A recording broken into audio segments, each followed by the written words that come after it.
Početna plata vojnih specijalaca 220.000 dinara.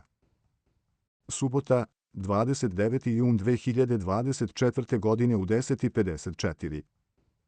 Odred Vojne policije specijalne namene Kobre i 72. brigada za specijalne operacije raspisali su konkurs za sve zainteresovane mladiće i devojke do 30 godina starosti koji žele da zasluže mesto u stroju tih elitnih jednica, a početna plata biće 220.000 dinara.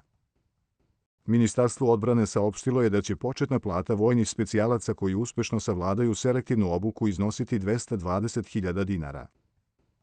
Kandidati koji zadovolje propisane opšte i posebne uslove konkursa biće upućeni na odgovarajuće medicinska testiranja i psihološke procene, a zatim i na provere fizičkih sposobnosti.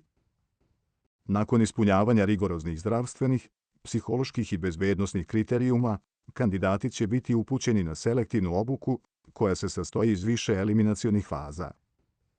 Najuspešniji među njima dobit će priliku da stupe u profesionalnu vojnu službu u jednu od dve pomenute specijalne jedinice na određeno vreme u trajanju od 6 meseci, uz mogućnost produženja ugovora o radu na period do 3 godine i njegovog kasnijeg obnavljanja, navodi se u saopštenju Ministarstva odbrane.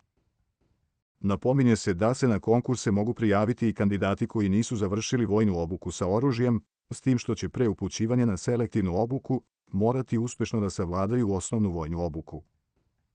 Mesto rada budućih pripadnika 72. brigade za specijalne operacije je u garnizonu Pančevo, dok će budući pripadnici odreda Vojne policije specijalne namene Kobre raditi u Beogradu.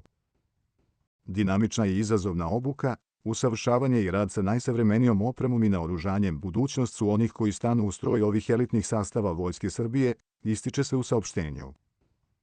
Konkurs za prijem u specijalne jedinice Vojske Srbije otvoren je do 31. jula 2024. godine, a zainteresovani kandidati detaljne informacije o konkursu za prijem u specijalne jedinice mogu pronaći sajtu Ministarstva.